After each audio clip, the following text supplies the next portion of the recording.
Many of the measures that we have put in place actually were not fully implemented by then. Despite that, we moved up 12 places, which is unprecedented. And in fact, the World Bank in a box, in the report spoke about India's reform efforts and really praised the work that we're doing. We are very confident then when this is done next year, that we'll go from being 130th to being in the top 100, and thereafter we're going to move into the top 50. So we'll achieve, what the Honorable Prime Minister has said we will achieve, which is to be in the top 50, we think in the next 3 years, which would be remarkable. I mean, I don't think any other in the country, in the world, has achieved what we've been able to achieve in the last year and what we will achieve going forward. We've actually been in conversation with World Bank, and Narendra himself admitted that if we were to take everything that the government had done, your ranking would have been a lot better, but we had a cut-off date, and which is why I guess the government did log out. So you've given me a couple of headlines there: top 100 in the next year, 50 in the next 3. But if I were to just break it down, startups, again, something very close to your heart, something that you're very, you're cheerleading, you're spearheading there.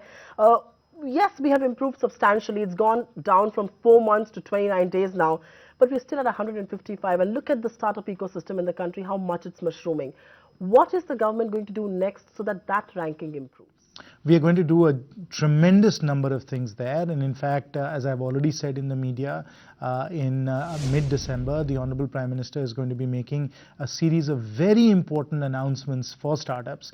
And what we want to do is we want to be, absolutely the best place in the world for startups. And so we have a whole raft of measures that we're working on.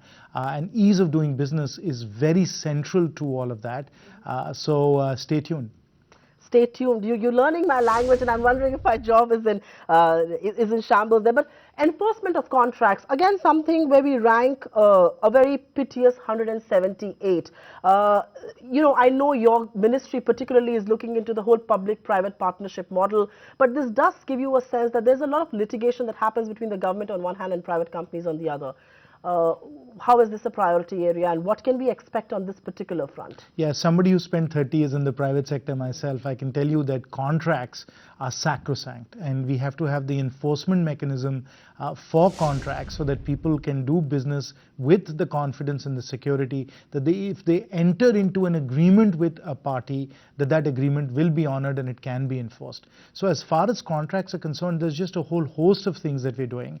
As you know, we've just passed an ordinance right now where we are setting up commercial divisions and commercial benches in a variety of high courts. We are working on the bankruptcy code as well, which is the legislation we'll be introducing hopefully in the winter session.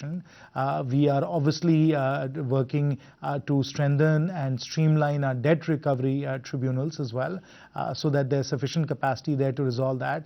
I piloted myself the Negotiable Instruments Act in Parliament, and we got that passed. That also streamlined the ability to take action against defaulters. We are obviously looking at the PPP model and trying to understand what is it that we can do in terms of dispute resolution and streamlining PPP contracts. So as I said, it's a host of things that we're doing, again under the rubric, under the framework of ease of doing business, because we want to make it as easy as possible to set up your business in India and then to be able to conduct your business in India so that people can get on with what they really want to do in business, which is to deliver great products and services to their customers. Fair point indeed. I'm going to talk to you about the big green in your report card. You were on a rank 70 for getting electricity connections. So there's a lot of generation that's happening. You can get electricity connections, but look at the discoms. They're in shambles.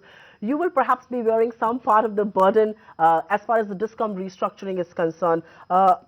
How is that big green in your report card really going to settle down with the issues around the reds, the things that I spoke about? Discoms saddled with debts, T&D part of the business not really in great shape. How are you going to take care that this ranking either keeps at that or improves significantly? I think we'll do fabulously well over there. And Shri Piyush Goyal, as you know, has spoken at length about all the things that are being done to strengthen the discoms and the power sector in general, whether it is to improve the output of coal, whether it is what we're doing as far as renewables are concerned. In all those different areas, as far as generation is concerned, we are taking really, I think, significant steps. Of course, as far as the transmission side is concerned, again, we are linking linking together parts of the country that have not been linked together. We are setting up the grid so that we can evacuate electricity from places where we are generating, for example, solar power, where we couldn't do that, or wind power and so on. So obviously the transmission grid is being strengthened as well. But it's in the DISCOM area where there's trouble. No, it's in the DISCOM area where I think we are doing the most significant reform efforts, because there, unlike in the past, unlike the restructuring package that Shri Montek Singh Ahluwalia in the previous government had led, we are really approaching this as a structural solution. We are trying to make sure that we strengthen the DISCOMs, we strengthen the process by which they set tariffs, we ensure that the responsibility of subsidies, of losses stays very, very clearly with the states themselves, while at the same time bringing down the borrowing costs and improving the financial performance of the DISCOMs also. It's a complicated solution that needs to be put together because there are many different stakeholders that are involved. And there's a lot of political will that gets involved in restructuring of I would say that, it is exactly what any government should do, any responsible government should do, which is to consult with all the various stakeholders, the state governments, the DISCOMs themselves, the banks, the central government, and then fashion a solution which is, as I said earlier, different from the past, in the sense that it is a structural solution. Find us on Facebook at facebook.com/ETNow, and don't forget to click the like button. You can also follow us on Twitter at ETNowLive. To stay updated with all our programming, hit the subscribe button on our YouTube channel by logging on to youtube.com/user/ETNow.